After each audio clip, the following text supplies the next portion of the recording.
جنگل میں ایک ندی بہتی تھی اور اس ندی کے ارد گرد پیپل کے ایک درخت پر کوے کا گھونسلہ تھا اور اس نیم کے درخت پر مینا کا گھونسلہ تھا۔ دونوں میں گہری دوستی تھی۔ کوا بڑا چالاک اور سیانہ تھا، ہر وقت چالاکی سے کام لیا کرتا تھا۔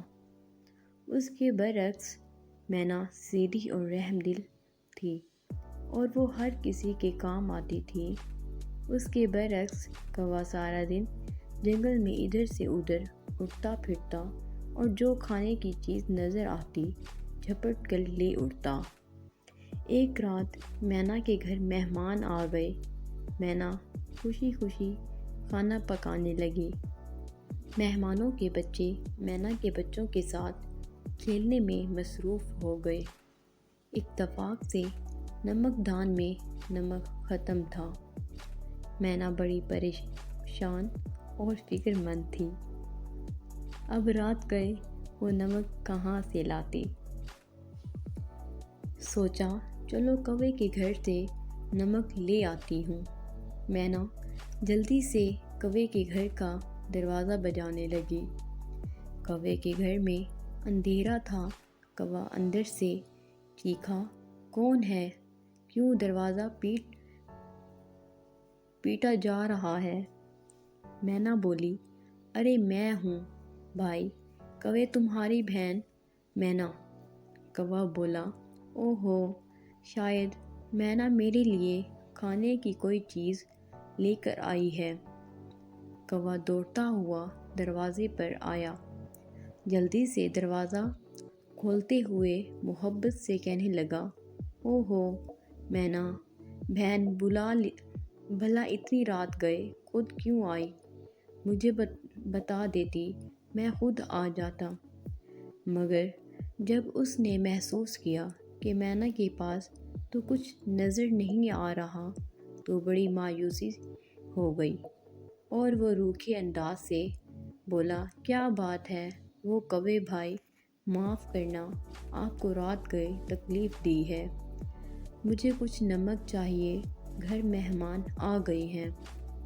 گاؤں کی سب دکانیں بند ہیں۔ سوچا آپ کا گھر تو سارا نمک کا ہے،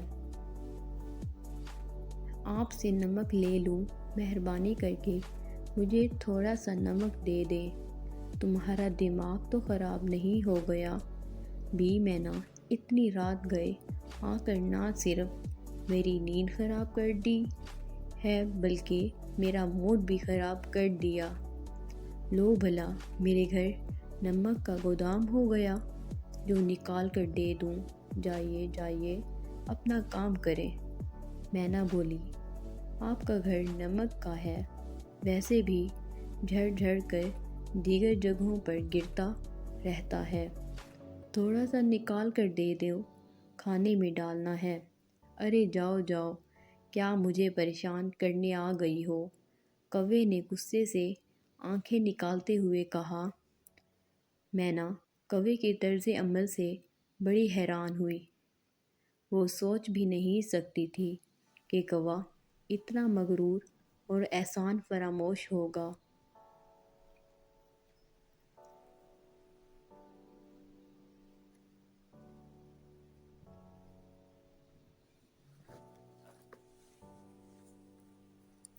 اس نے کہا، اے کوے بھائی، کچھ تو خیال کرو، میں ہر وقت تمہارے کام آتی رہتی ہوں اور کبھی تمہیں کسی ضرورت پر مایوس نہیں کیا ہے۔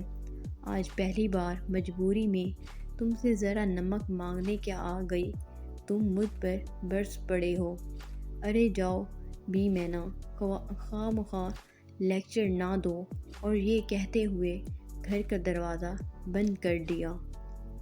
مینا کی آنکھوں میں آنسو آ گئے۔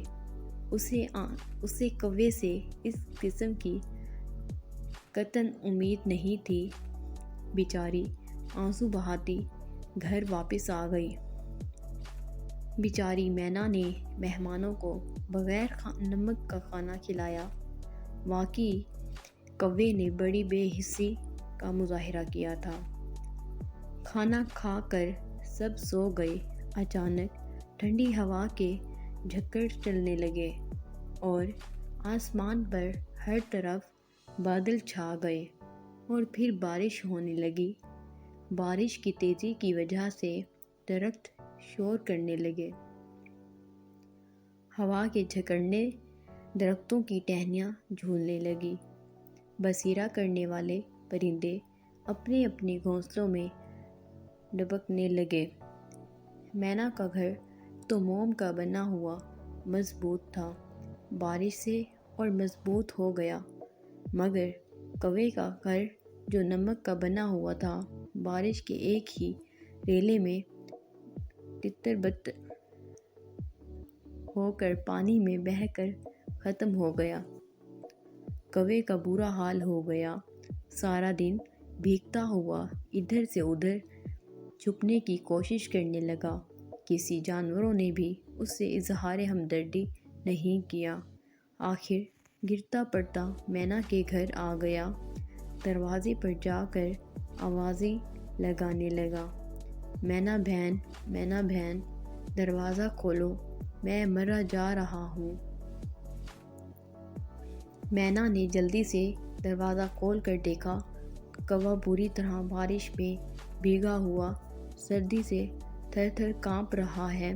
مینا نے جلدی سے کوے کو گھر میں بلایا اور ایک کمرے میں لے جا کر اسے گرم گرم بستر پر لٹا کر اس پر لحاف ڈال دیا، گرم چیزیں کھانے کو دیں۔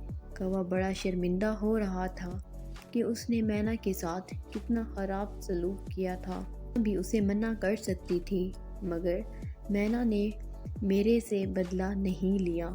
وہ اللہ سے توبہ کرنے لگا۔ صبح مینا گرم گرم چائے اور انڈا لے کر کوے کو ناشتہ کروانے کے لیے کمرے میں پہنچی اور آواز دیتے ہوئے بولی، اٹھیے کوے بھائی، ناشتہ کر لیں۔ بار بار آواز دینے پر بھی کوا نہیں بولا۔ مینا نے گھبرا کر لحاف اٹھا کر دیکھا، کوا مرا پڑا تھا۔ اسے اپنے سلوک اور ظلم کی سزا مل چکی تھی۔ جو جیسا کرے گا ویسا ہی بھرے گا۔